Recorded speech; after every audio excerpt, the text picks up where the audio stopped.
5 प्रकारचे र.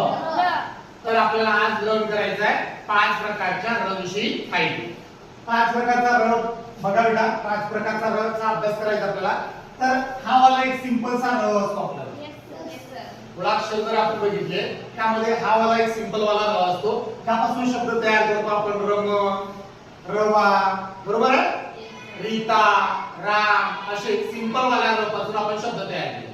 आता 5 किंवा 6 प्रकारचे र आपल्याला तयार करता येईल. 5 प्रकारचे 6 प्रकारचे र आहेत, त्याच्यापासून वेगवेगळे शब्द तयार करते.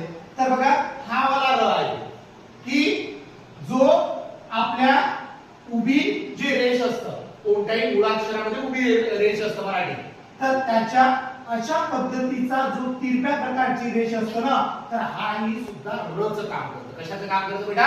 र चं. मग याचं उदाहरण बघा. प मध्ये अशी तिरपी रेष दिली तर ही तिरपी रेष कशाचं काम करत आहे? र चं. म्हणून प मध्ये याला उच्चार काय करतो आपण? प्र. इथे बघा प्रवीण, इकडे पे, इकडे प्राची, इकडे व्रत, इकडे क्रमांक. म्हणजे कोणत्याही मुळाक्षरामध्ये जर तिरपी रेष आली तर ती कशाचं काम करते?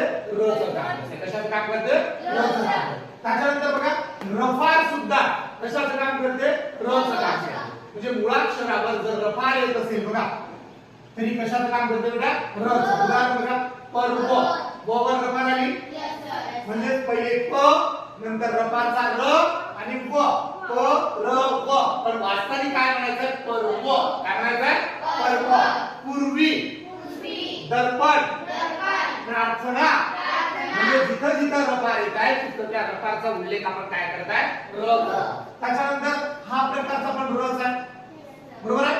बघा मुळाक्षराची उभी रेष, त्याला अशा पद्धतीचा अर्धाचंद्र, बरोबर आहे. हे सुद्धा कशाचं काम करते बेटा? र चं काम करते, बरोबर आहे. बघा व ला आपण अर्धाचंद्र खालून जोडला म्हणजे तो र आहे.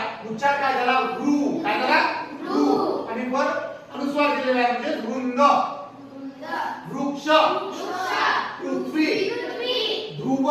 म्हणजे बघा प ला अर्धाचंद्र म्हणजे प्रू झालाय. काय झाला? प्रू, ध्रुव, वृ. अशा पद्धतीचा उच्चार करता येईल. म्हणजे हा सुद्धा र म्हणून काम करतो. त्याच्यानंतर बघा अर्धाचंद्र असा हा चंद्र आला, बरोबर आहे. तो सुद्धा र म्हणून काम करतो. काय? र म्हणून. म्हणजे बघा पर्या, प र या, पर्या. आता बघा तो अर्धा आहे म्हणून आपल्याला दुसऱ्या शब्दाला दुसऱ्या मुळाक्षराला ते जोडावं लागेल. पर्या, तर्या.